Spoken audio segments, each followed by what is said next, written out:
નમસ્કાર પ્રિય ભક્તો, સ્વાગત છે તમારું અમારી યુટ્યુબ ચેનલ ધર્મબુકમાં।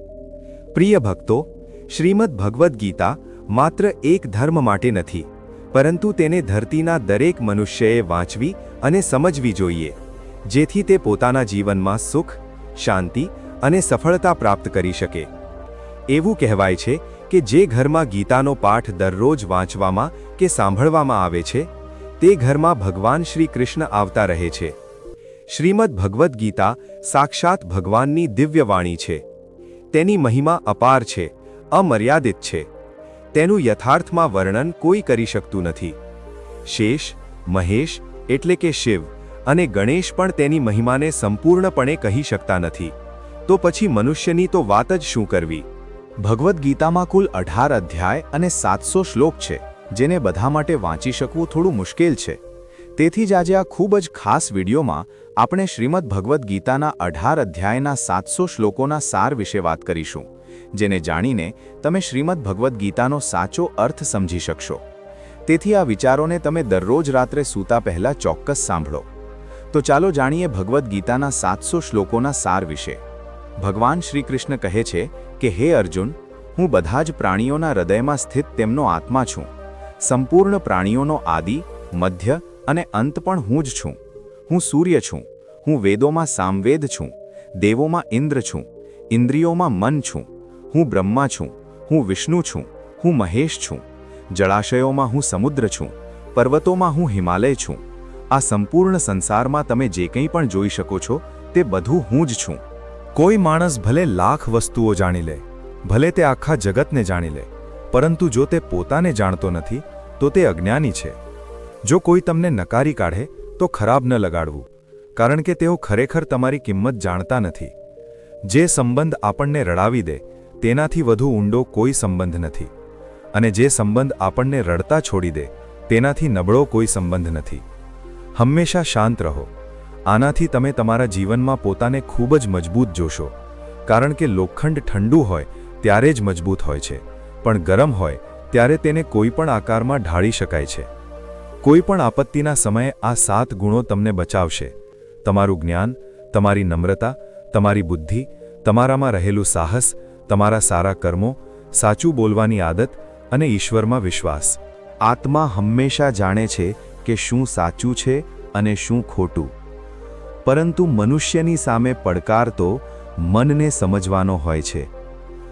મુશ્કેલ સમયમાં વ્યક્તિ એકલો થઈ જાય છે, પરંતુ મુશ્કેલીઓના કારણે તે જ વ્યક્તિ મજબૂત થઈ જાય છે। જે તમને સન્માન આપે તેને જ સન્માન આપો। હેસિયત જોઈને માથું ઝુકાવવું કાયરતાનું લક્ષણ છે।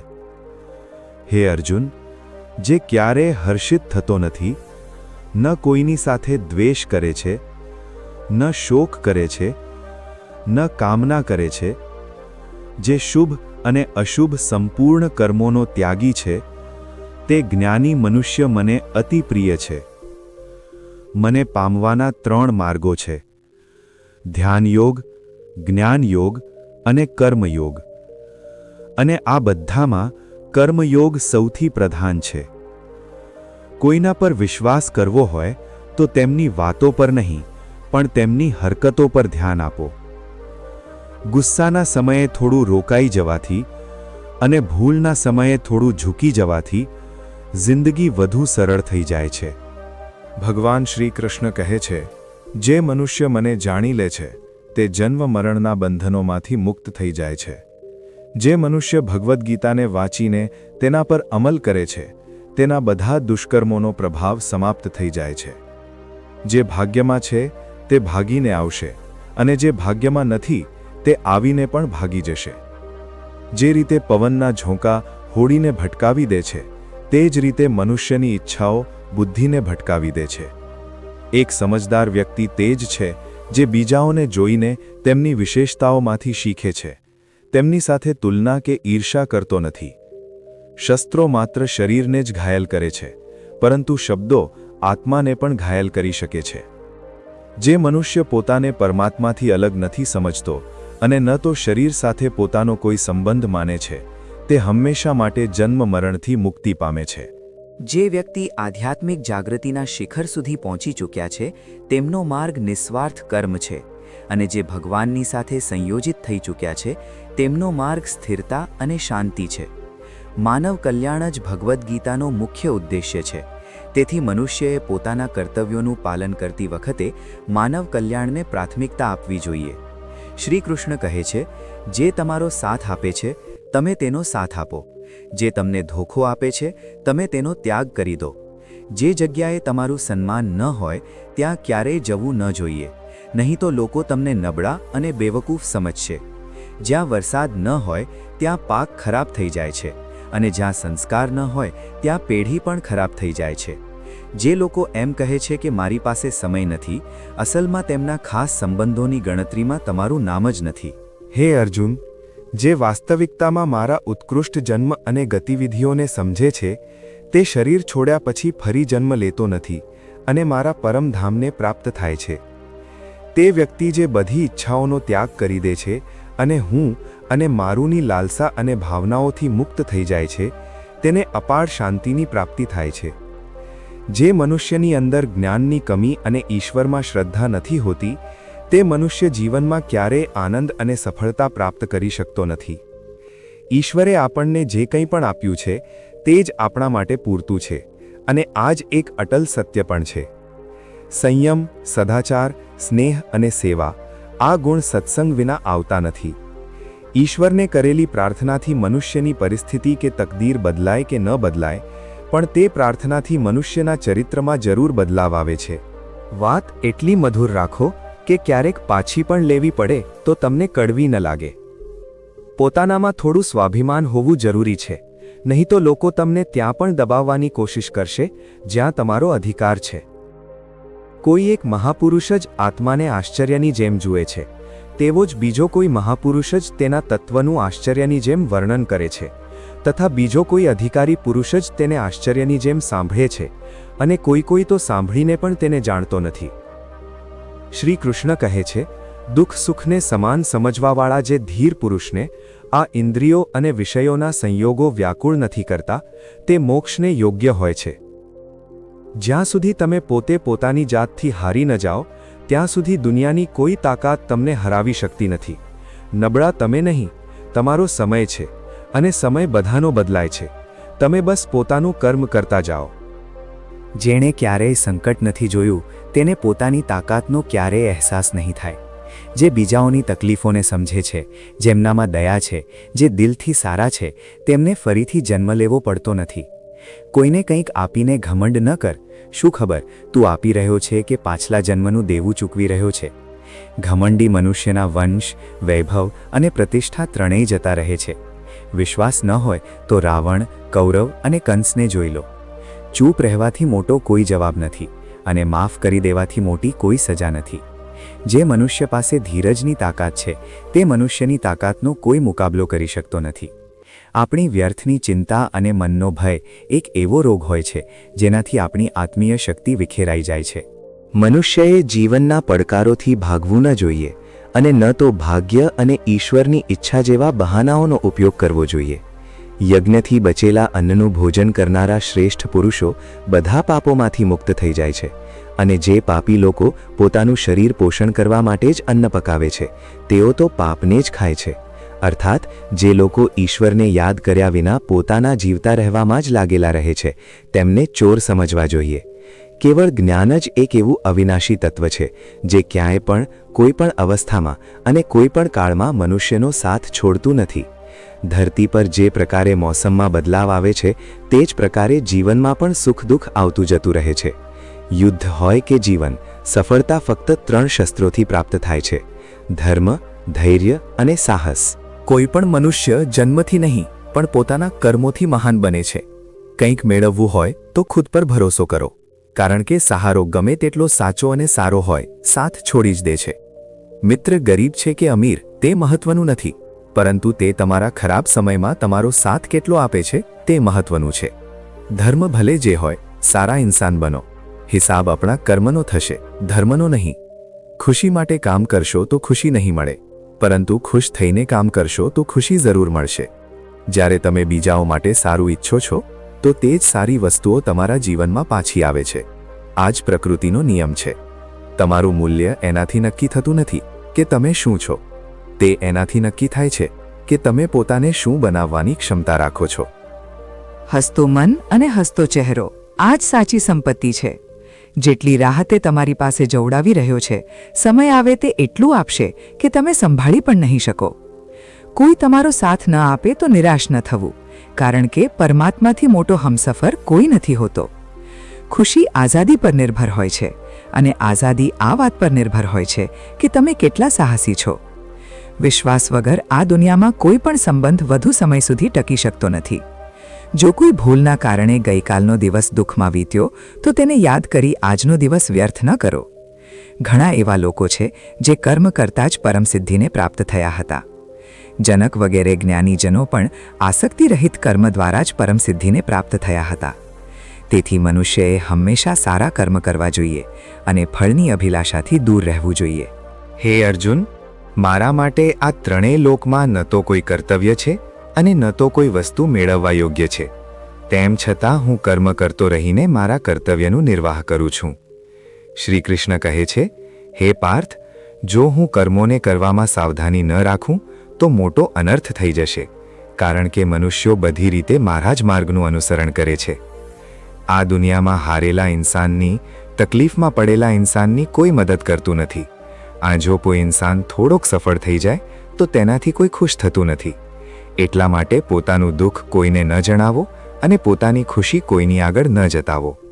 મનુષ્યનો આહાર હંમેશા સાત્વિક અને સંતુલિત હોવો જોઈએ.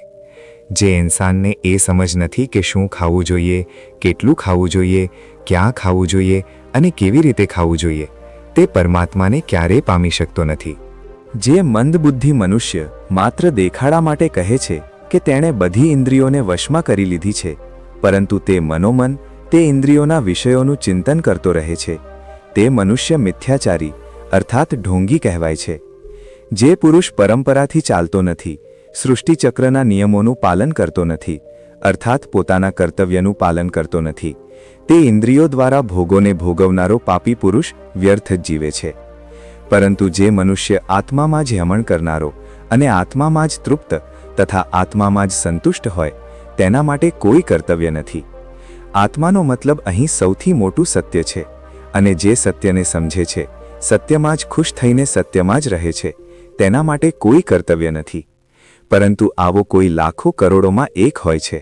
તે મહાપુરુષનો આ વિશ્વમાં ન તો કર્મ કરવાથી કોઈ પ્રયોજન રહે છે અને ન કર્મોના ન કરવાથી જ કોઈ પ્રયોજન રહે છે, તથા સંપૂર્ણ પ્રાણીઓમાં પણ તેનો સ્વાર્થથી કોઈ સંબંધ રહેતો નથી.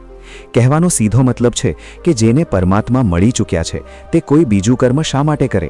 જે જ્ઞાની છે, જેમને ઈશ્વરની સચ્ચાઈ માલુમ થઈ ચૂકી છે, તેમની આ જવાબદારી બની ચૂકી છે કે તેમના કામ કરવાની રીતથી ક્યાંક કોઈ બીજાના મનમાં કામ કરવા પ્રત્યે અપમાન ન પેદા થઈ જાય. એટલા માટે તે જ્ઞાનીજનો માટે આ જરૂરી છે કે તે એવું ઉદાહરણ સામે રાખે જેનાથી દરેક કોઈ પોતાનું કર્મ, પોતાનું કર્તવ્ય કરવા માટે પ્રેરિત થાય. તામસિક ગુણવાળા વ્યક્તિ આળસ કે ઊંઘ આ જ પ્રકારના કર્મ કરે છે. રાજસિક ગુણવાળા વાત વાત પર શૌર્ય કે બહાદુરી બતાવવાનું કામ કરે છે. પરંતુ જ્ઞાની મનુષ્યો જાણે છે કે તેમના ગુણ જ તેમની પાસેથી કર્મ કરાવી રહ્યા છે, અને જે જ્ઞાની નથી હોતા તે સમજે છે કે બધું જ તે કરી રહ્યા છે. ઊંડા સમુદ્રમાં ફેંકી દો તે સંબંધોને જેમાં સમય આવ્યે સ્વાર્થ અને મતલબની દુર્ગંધ આવતી હોય. જો સાચા અર્થમાં તમે પોતાનું જીવન બદલવા માંગો છો તો સૌથી પહેલાં તમારે પોતાનું મન બદલવા માટે તૈયાર રહેવું પડશે, કારણ કે જેવું તમારું મન રહેશે તેવા જ તમારા વિચારો હશે, અને જેવા તમારા વિચારો હશે તેવું જ તમારું જીવન હશે. જે જઈ રહ્યો છે તેને જવા દો. તે આજે રોકાઈ પણ ગયો તો કાલે જતો જ રહેશે. તમે જેટલા સરળ, સીધા અને નરમ દિલના રહેશો તેટલો જ ચતુર અને બેઈમાન લોકો દ્વારા હાંકી કઢાશો. જિંદગીમાં બધું ફરી મળી શકે છે, પણ સમય સાથે ખોવાયેલો સંબંધ અને ભરોસો ફરી મળતો નથી. ભરોસો તેના પર જ કરવો જે નિભાવવાને લાયક હોય. થોડી પળનો સાથ તો અર્થી ઉઠાવવાવાળા પણ આપી દે છે. સાચા લોકો પર પણ એટલો જ વિશ્વાસ રાખો જેટલો દવાઓ પર રાખો છો. ભલે થોડા કડવા હશે પણ તમારા માટે ફાયદાકારક હશે. તે લોકોથી તો અંતર જ સારું છે જેમણે તમારી નિકટતાની ક્યારેય કદર ન કરી. મોટો તે જ વચે એ નાનાઓના દર્દને સમજી શકે. કોણ શું કરી રહ્યું છે, કેવી રીતે કરી રહ્યું છે, શા માટે કરી રહ્યું છે, આ બધાથી તમે જેટલા દૂર રહેશો તેટલા જ ખુશ રહેશો. દરેક સંબંધની અલગ અલગ સીમાઓ હોય છે, પરંતુ જ્યારે આત્મસન્માનની વાત હોય તો ત્યાં દરેક સંબંધ સમાપ્ત કરી દેવો જ યોગ્ય હોય છે. સવારની ઊંઘ ઇન્સાનના ઈરાદાઓને નબળા બનાવે છે. મંઝિલને હાંસલ કરવાવાળા લોકો ક્યારેય મોડે સુધી સૂતા નથી. મદદ એક એવી ઘટના છે, કરો તો લોકો ભૂલી જાય છે અને ન કરો તો લોકો યાદ રાખે છે. દરેક ઇન્સાન બે લોકોથી હંમેશા હારી જાય છે, એક પોતાના પરિવારથી અને બીજો પોતાની પસંદના ઇન્સાનથી. મૂર્ખ ઇન્સાન પોતાનું તો નુકસાન કરે જ છે, પણ જે તેની મદદ કરે છે તેનું પણ નુકસાન કરે છે. પોતાના જીવનમાં એટલા વ્યસ્ત થઈ જાઓ કે પસ્તાવો, દુઃખ, નફરત, ડર માટે સમય જ ન બચે. જો કોઈ ભરોસો તોડે તો તેનો પણ આભાર માનો. તે આપણને શીખવે છે કે ભરોસો વિચારીને કરવો જોઈએ. જીવનમાં સુખ શાંતિ જોઈએ છે તો પોતાની સમસ્યાઓ અને આલોચનાઓને પોતા પર હાવી ન થવા દો. જન્મથી મળેલા સંબંધો તો પ્રકૃતિની દેન છે, પરંતુ ખુદના બનાવેલા સંબંધો તમારી મૂડી છે, તેને સાચવીને રાખો. કોઈ વ્યક્તિના ગુણ દોષોનું નિર્ધારણ કરતા પહેલા પોતાની દ્રષ્ટિને નિષ્પક્ષ અને પારદર્શી બનાવવી આવશ્યક હોય છે. કોઈને પોતાની નબળાઈ ન જણાવો, કારણ કે અવારનવાર લોકો બીજાઓની નબળાઈનો ફાયદો ઉઠાવી લે છે. જિંદગીમાં બે લોકોને ક્યારેય ન ભૂલવું, એક તે જેણે તકલીફ આપી હોય અને બીજો તે જેણે તકલીફમાં સાથ આપ્યો હોય. ભગવાન શ્રી કૃષ્ણ કહે છે, તું મન નાનું ન કર. જ્યાં તારા પોતાના મોહ ફેરવી લેશે ત્યાં હું તારો સાથ આપીશ. તું કોઈની આગળ એટલું પણ ન ઝૂક કે તે તને પડી ગયેલો સમજવા લાગી જાય. લોકો તારી કદર ત્યારે જ કરશે જ્યારે તું તેમને તેમની જ જેમ અવગણના, નજરઅંદાજ કરવાનું શીખી જઈશ. દીપકનું જીવન એટલે વંદનીય નથી કે તે બળે છે, પરંતુ એટલે વંદનીય છે કે તે બીજાઓ માટે બળે છે, બીજાઓથી બળતો નથી. કામયાબી અને નાકામયાબી બંને જિંદગીના હિસ્સા છે, બંને જ કાયમી નથી. જિંદગીની અડધી ફરિયાદો એમ જ દૂર થઈ જશે જો લોકો એકબીજા વિશે બોલવાની જગ્યાએ એકબીજા સાથે બોલવાનું શીખી જાય. વિશ્વાસ કોઈ પર એટલો કરો કે તે તમારી સાથે છળ કરતી વખતે પોતાને દોષિત સમજે, અને પ્રેમ કોઈથી એટલો કરો કે તેના મનમાં હંમેશા તમને ખોવાનો ડર બની રહે. 4 વેદોનો અર્થ ન પણ જાણો તો કોઈ વાંધો નહીં, પરંતુ સમજદારી, જવાબદારી, વફાદારી અને ઈમાનદારી, આ 4 શબ્દોનો મર્મ જાણી લો તો પણ જીવન સાર્થક થઈ જશે.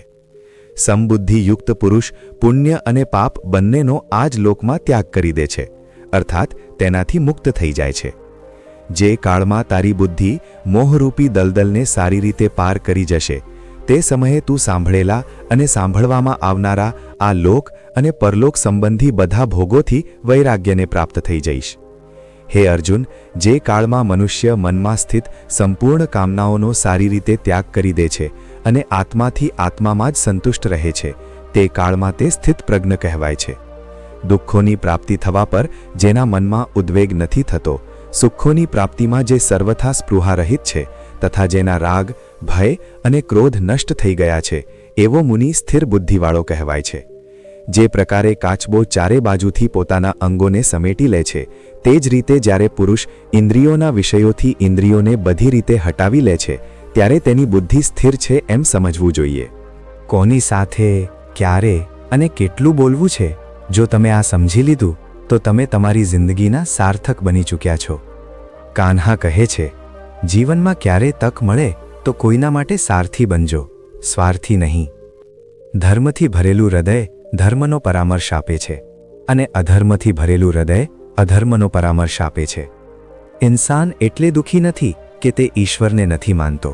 ઇન્સાન એટલે દુઃખી છે કારણ કે તે ઈશ્વરની નથી માનતો. સમય આવ્યે બધાને મળે છે. સમય પહેલાંની ચાહ જ દુઃખનું કારણ બને છે. કોઈથી સાચો પ્રેમ હોવો શુદ્ધતા અને દિવ્યતાનું પ્રતીક છે. જે કંઈ પણ થયું છે તેમાં તારું કોઈ યોગદાન નથી, તેથી તારી બધી પરેશાનીઓ વ્યર્થ છે.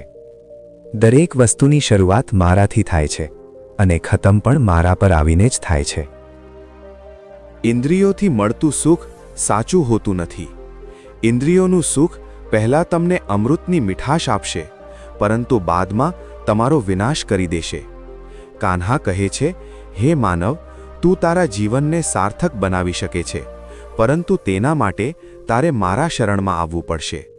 જો તને મારી વાતો અજબ લાગે છે તો તારે તારા દૃષ્ટિકોણને બદલવાની જરૂર છે. હમણાં તું વસ્તુઓને તે રીતે નથી જોતો જે રીતે હું જોઉં છું. જો એકવાર તે મારા પર વિશ્વાસ કરી લીધો તો તારે જીવનમાં ક્યારેય નિરાશ થવું નહીં પડે. એકવાર જે મારા પર વિશ્વાસ કરી લે છે તેનો સાથ હું ક્યારેય નથી છોડતો. જે વ્યક્તિ મારા ભક્તો સાથે ધોખો કરે છે તેના માટે હું સૌથી મોટો શત્રુ છું. જો કોઈએ મારા ભક્તને એકવાર પણ ધોખો આપ્યો તો જન્મોજન્મ સુધી હું તેનો ઉદ્ધાર કરતો નથી. હું દરેક દિલને એક મંદિરની જેમ જોઉં છું. જે દિલ જેટલું સુંદર હોય છે ત્યાં હું તેટલું જ વધુ રોકાઉં છું. શ્રી ભગવાન કહે છે, આ દુનિયામાં તમે પ્રેમ બધાથી કરો, પરંતુ પૂર્ણ રૂપે વિશ્વાસ કોઈ પર ન કરો. જો તમારે ભરોસો કરવો છે તો કેવળ પરમાત્મા પર કરો. જ્યારે તમે શરૂઆત કરશો તો સ્વાભાવિક રૂપે તમને અસફળતા મળી શકે છે. ઘણીવાર તમારે પડવું પણ પડી શકે છે, પરંતુ તેનો મતલબ એ ન થવો જોઈએ કે તમે તે કામ કરવાનું જ છોડી દો.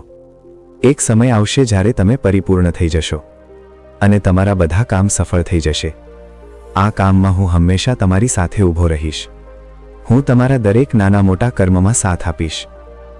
તમારું જે દિલ કરે તેને કરો, પરંતુ નમ્રતા અને સરળતાની સાથે, અહંકારની સાથે નહીં. આ ધરતી પર આવ્યા પછી તમારો મુખ્ય ઉદ્દેશ્ય અહીંથી મુક્ત થવાનો છે.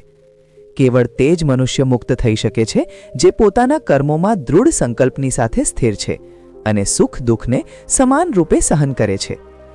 જે મનુષ્ય પોતાની આત્માની વાત સાંભળી શકે છે તે મારી સાથે વાત કરી શકે છે અને જોઈ પણ શકે છે. જે આદમી મને દરેક વસ્તુમાં જુએ છે અને મારા હોવાના અહેસાસને અનુભવ કરે છે તે મારો સાચો ભક્ત છે. આવા ભક્તોથી મને પ્રેમ છે. મિત્રો, આ વિડીયોમાં બસ એટલું જ. હું આશા કરું છું કે તમને આ વિડીયોથી ઘણું બધું જાણવા મળ્યું હશે. વિડીયોને લાઇક અને શેર કરીને કોમેન્ટમાં જય શ્રી રાધે કૃષ્ણ લખવાનું ન ભૂલશો. અને આવા જ જ્ઞાનવર્ધક અને પ્રેરણાદાયક વિડીયો મેળવવા માટે અમારી YouTube ચેનલને સબસ્ક્રાઇબ કરીને ઘંટી જરૂર વગાડી દો. ભગવાન શ્રી કૃષ્ણ તમને હંમેશા પ્રસન્ન રાખે. પોતાનું ધ્યાન રાખજો. જય શ્રી રાધે કૃષ્ણ.